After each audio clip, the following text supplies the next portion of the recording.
I'm Dr. Rajani, and I'm here at the LAMCA. The number one question I get asked on threads, and we're answering it today, or we're going to give some insight, is does the thread cause this scar tissue? So around that is, what is scar tissue, and how does it form, and is this FUD or is it real? And I have two double board certified facial plastic surgeons from Beverly Hills with me, Dr. Kian. Karimi, we'll start first. Let's see what his answer is.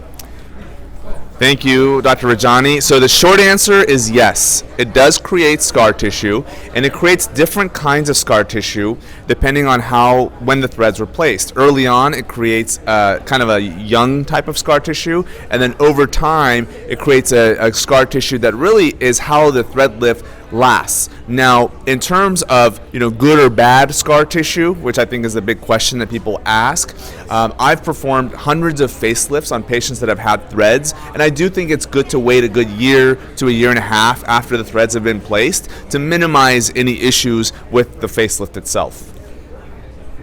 Excellent. Okay, and we have Dr. David Saadat, also Beverly Hills, double board certified facial plastic surgeon. So you can give me kickback all you want, but these guys are putting faces together, taking them apart all day long. Let's see what his response is to this. Thanks for the question. I'm going to come with a different angle. So I think the scar tissue that we're talking about, for some odd reason, everybody thinks scar tissue is negative. Oftentimes in filling and thread lifting and using PLLA, Sculptra, we're using this inflammatory response to get the result we want. So you want this scar tissue to work for you, to lift, to add volume, to make the skin texture better. So I don't think the scar tissue is bad as we know. So it's a negative effect that people think about, but it's not. Actually, this scar tissue is positive.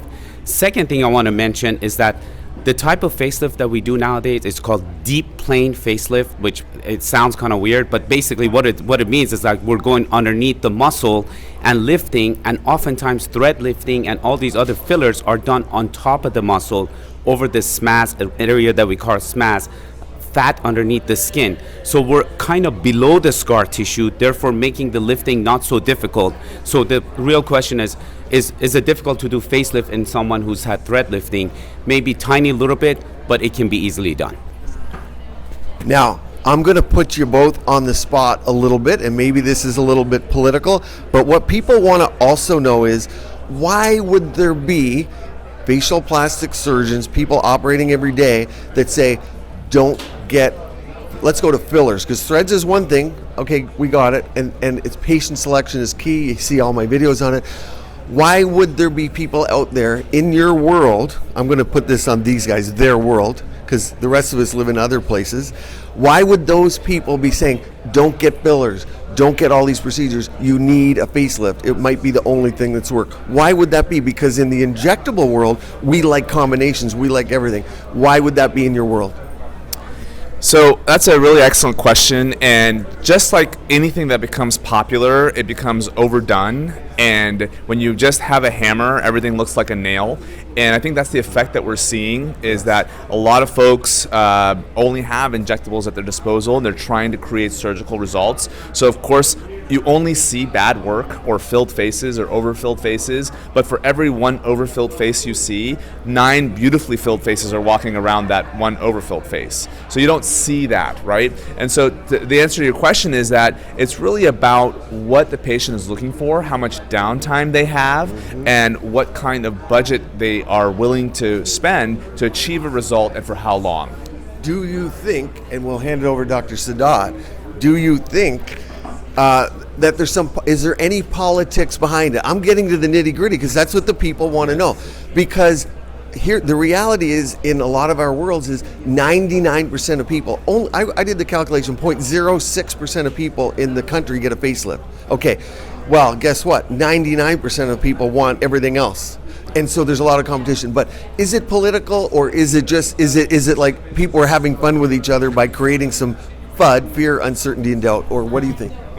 Well, let me answer you the first question. I think the issue is that the aging process is a spectrum. We start with a little bit of volume loss, a little bit of a skin change, a little bit of sagginess, but at some point this spectrum gets so much worse that the fillers and the thread lifts and other things might not work as well, and then you just have to bite the bullet and go for the surgical lift. So it's not an all or none phenomenon. At some point there's a gradient and you pass that and you have to do the other one. So they're all good procedures. It just has to be, as he said, it can be a hammer that you hit every nail.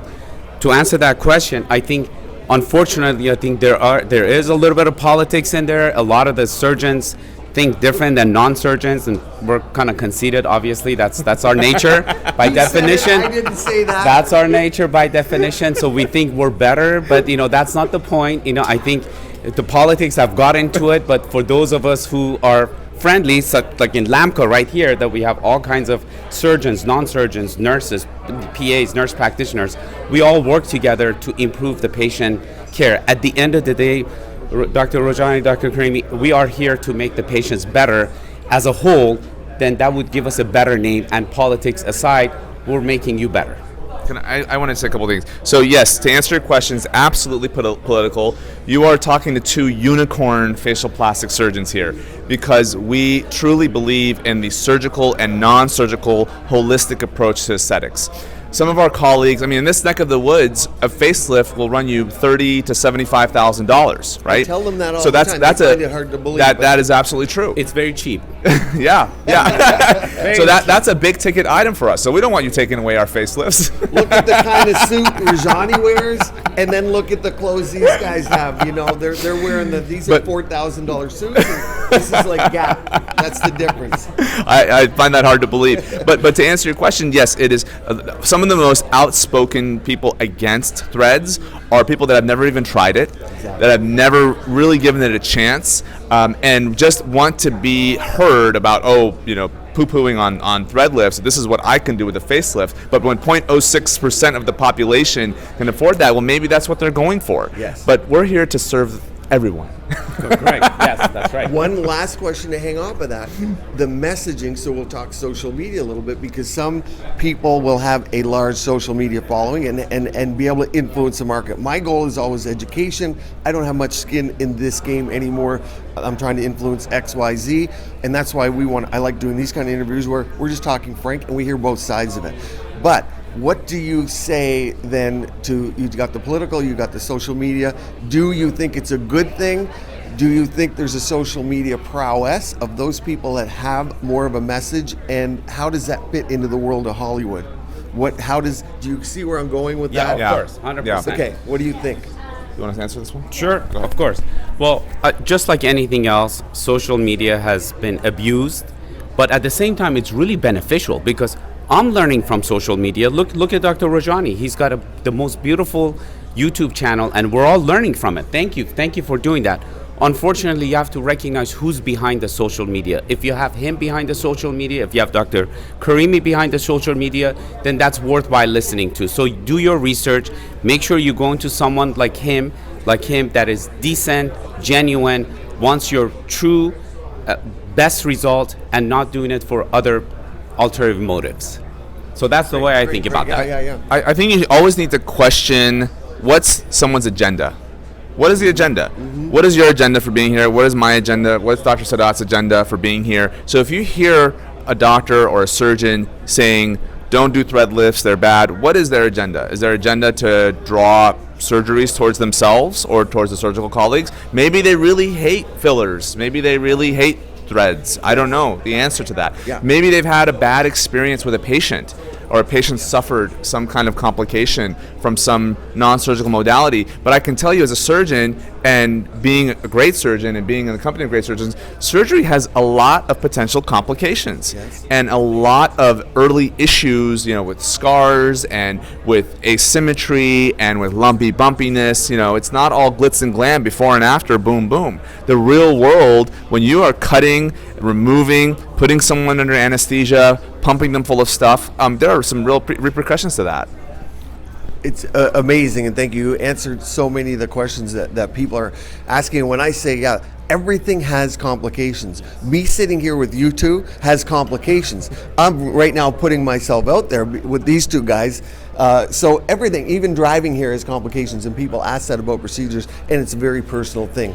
I want to thank you for joining me today. Hopefully you found that helpful, and thank you too. Stay tuned. Keep your skin and body beautiful, healthy, and they don't know. Vibrant. Thank you. Bye.